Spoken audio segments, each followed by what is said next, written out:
Hello mga ka-Arc Life, ang pasyente natin ngayon, ito ang pangalawang treatment natin sa problem niya na cirrhosis of the liver. Napansin nyo, ang una parang dilaw, putla siya nakaraan. Ngayon, ito ng tunay na kulay niya ngayon. So, ang nangyari, kasi cirrhosis of the liver siya, sinamahan din natin ng detox. Yung detox natin, special yun para malinis ang mga lason-lason sa katawan ng tao. At saka yung 3 years niya ng pag-inom ng energy drink, yun ang nakasira sa kanya. Lahat ng nilabas niya, puro kulay ng ininom niya na energy drink. Kaya siya nagsabi na maganda lang pakiramdam, parang na-addict na siya, pero hindi niya na, mayroon nang nagsabi niya, pero huli na. Naka 3 years na siya nag-inom. Kaya, gisuffer niya ngayon ang ganong sakit.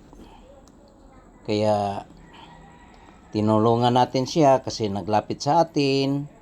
Ito naman, ang ginagawa natin ngayon, ito ang sa gitna ng latissimus dorsi at sa serratus muscle yung ginagawa natin. Yun, latissimus dorsi yan. Para kasi ang nangyari sa kanya, kumukuba yun. Kaya yung gigawa natin, kipusis yung tawag niyan. Kasi yung gulugod niya lumabas sa parang kuha ng isda bang lumabas yung gulugod niya.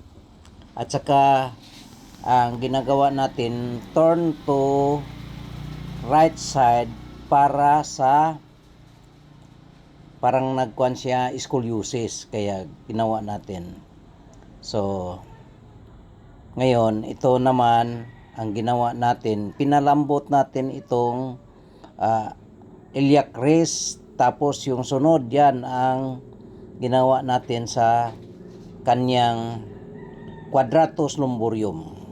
Yun, ito dito, diaphragm yun ang ating pinalabas, girelease natin diyan sa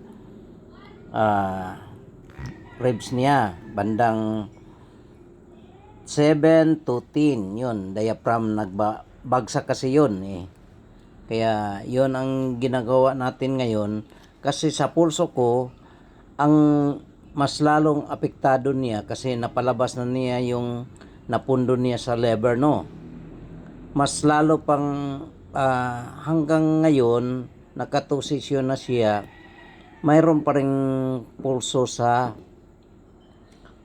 alarming pulse diyan sa kidney niya. Kaya yun ang gisentro natin ngayon sa bandang kidney. Yun, kidney yung buto na yan, no? Diyan sa thoracic 9 and 10, yun ang kuhan. Ang connection sa kidney, yan. Ito, yun ang kumukuba kasi siya, guys. Kasi ang trabaho niya security guard. Din magiga siya, nakapatong ang paa sa taas din, nakatulog din. Nangyari, na form yung katawan niya, na molds niya yung katawan na kuba. Yun. So, gisintro natin mga ka-Arc Life yung 7 ribs to 10 ribs kasi yun ang bumabagsak Yun. Kasama dito din sa likod. Ang connection sa dibdib, connection din sa likod. Kaya dapat siya magkadugtungan. Yung mga muscle diyan, giayos natin para siyang circulate papunta sa dibdib. Yun.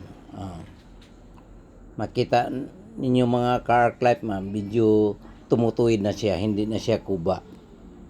So, ngayon, ang nangyari natin dito, ginawa natin tong pinalambot yung quadratus lumborium at saka connections din sa latissimus dorsi. Yun ang ating ginagawa. Pero yung buto sa bandang floating ribs, ginagawa din natin. Kaya kung mismo na usli, so yun ang nagpatigas sa kanyang sa kanyang katawan. Kasi may mga incident, mga car life na siya nabagsak sa kahoy, kaya yun talagang laruan nila sa mga katutubo sa amin, tinatawag manubo. Nitibo yun sa Caraga Region, Agusan del Sur, sa amin. Yun ang nangyari. Doon maglaro sa kahoy, maghabulan, kaya nalaglag siya, mga car life.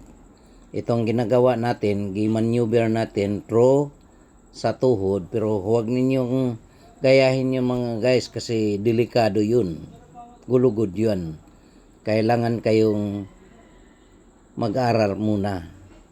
Kaya katulad ng panahon ng pandemic, may na aksidente, na disgrasya dahil sa gaya-gaya ng well-known nung una diyan sa ibang bansa, ginagaya nila. Ang nangyari, yung buto sa paa, yung pinakakuan dito sa pubic bones, yun ang nag-release, kaya nagpila yun.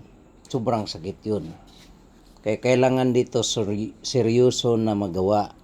Kasi kung hindi ka seryoso magawa, hindi mo alam ang ginagawa mo, masisira ang pasyente mo o mga client mo.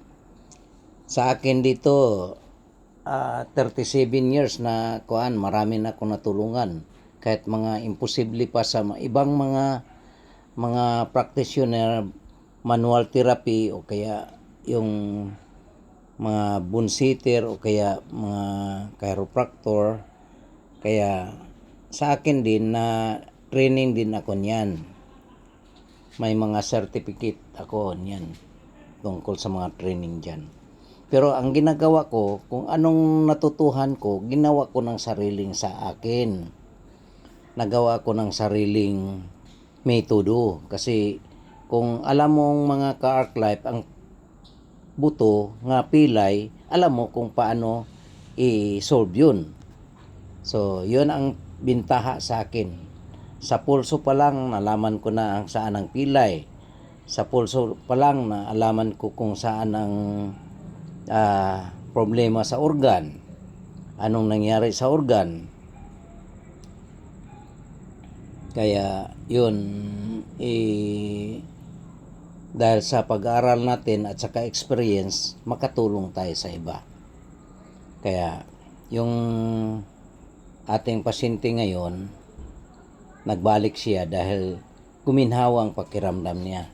Gusto niyang tapusin yung na yan kasi okay na siyang pakiramdam, hindi na hapo, hindi na hirap maghinga, kung maglakad siya hindi na hapo. Kaya ang nangyari, natutuwa siya.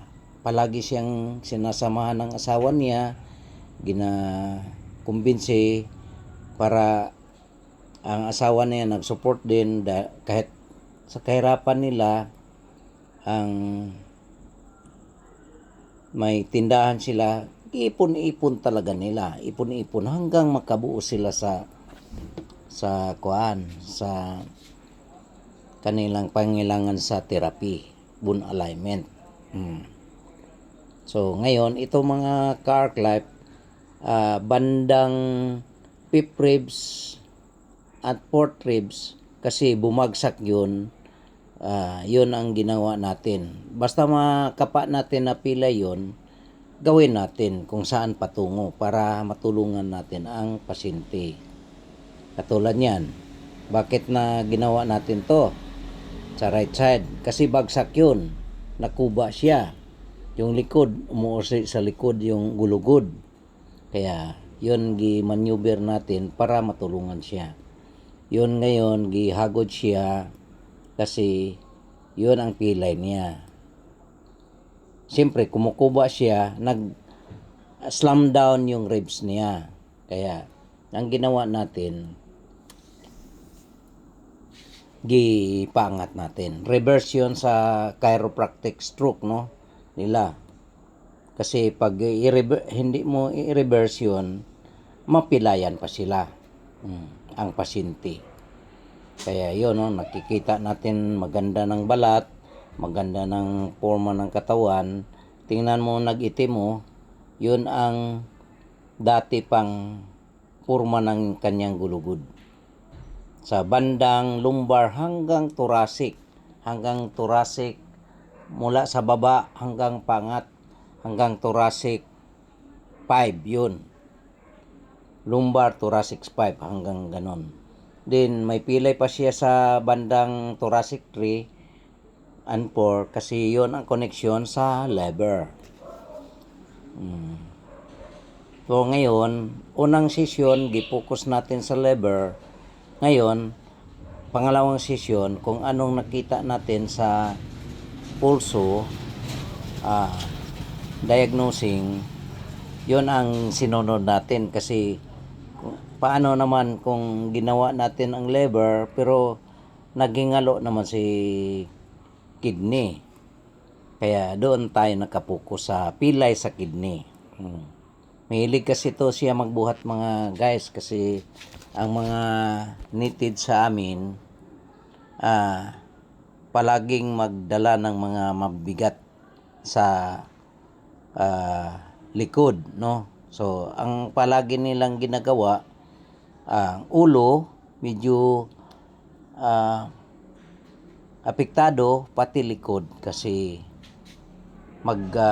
tawag yan sa amin sa Cebuano, magbaba ng bakat o yung sobrang bigat na mga dinadala nila, kahoy man o saging o kamuti, yun ang pagkain nila mga guys. Pero tingnan mo, balat talaga parang Kastila kasi yung mga balat sa amin mas maganda pa silang mga balat kaysa amin kasi pure pa silang mga Kastila, na reserve pa nilang yung Kastila na yung lahi. Doon sa amin guys, mga ka-Arc Life, napuntahan ko yung pinaka-liblib na mga bandang Katutubo. Nako, parang mayaman ang kanilang balat. Parang talo pang yung mga mayaman kasi yung kutis nila maganda. Ang kinakain nila puro organic. Kaya hindi tayo. Ito, gitraction natin yung liig niya kasi yun bandang gulugod, nagbuhol-buhol doon. Yun, yung mga guys. So, tingnan mo, tinuturo ko yun ang nangyari. Ang yung diaphragm niya, naginhawaan siya guys. Nagtestimony siya, naginhawaan na siya. Dahil sa yung dibdib niya, pumasok yung dibdib niya paloob.